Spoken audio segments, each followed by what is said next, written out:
Triangle. This is WNCN News at 7.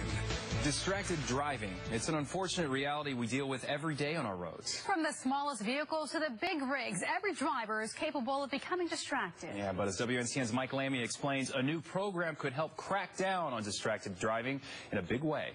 Well, I've logged in over 2.4 million miles with this company. They're all accident-free. For veteran professional truck driver Derrick Whittle Sr., it all boils down to one simple motto.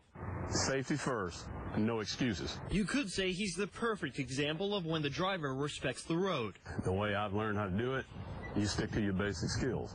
And you have to have respect for this highway, for the vehicle that I drive, and for the motoring public. For Whittle, it's a no-brainer. After all, driving is his job.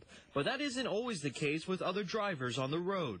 At a moment's notice, something could go wrong. I see people just like putting the CD in your CD player, things like that, combing the hair or eating. In 2012, more than 421,000 people were injured and 3,328 people were killed in crashes involving distracted drivers across the country. The numbers don't come as a surprise to Whittle. This country nowadays, with all the high technology that we have, you see quite a bit of it. So how bad is it in North Carolina? According to the Highway Patrol, in 2014, over 590 collisions across the state were attributed to distracted driving. But Lieutenant Jeff Gordon says that number could be much higher. People don't realize you're operating a 4,000-pound vehicle, and that is just like a bullet that's out of control. Which is why the State Highway Patrol is employing a new technique to crack down on the roads. We wanted to get a little creative, and how can we observe these individuals that are behind the wheel, texting while driving, or doing distracted driving in general. And so what we looked at is we looked at probably using the Department of Transportation trucks, the yellow DOT trucks that you often see.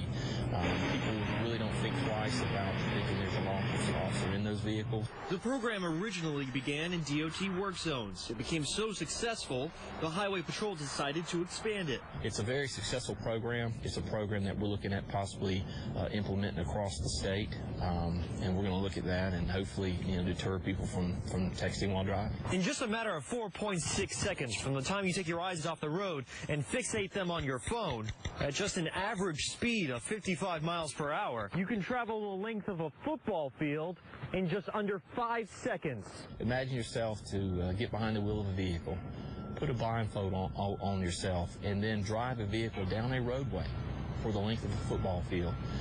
9 times out of 10, probably 99.9% of the people wouldn't dare do that, but that's in essence what you're doing. We wanted to see for ourselves, so we took our cameras out on the roads. From I-40 to the Beltline, it didn't take long for us to capture drivers becoming distracted. Statistics have shown that you're 23 more times likely to be involved in a collision if you're texting while driving. Lieutenant Gordon has been with the State Highway Patrol for 21 years, and he says he's seen it all. I've seen some people that have been so enthralled and so concentrated on their texting that they would literally drive either with their knees or their elbows while they're texting with both hands going down the road.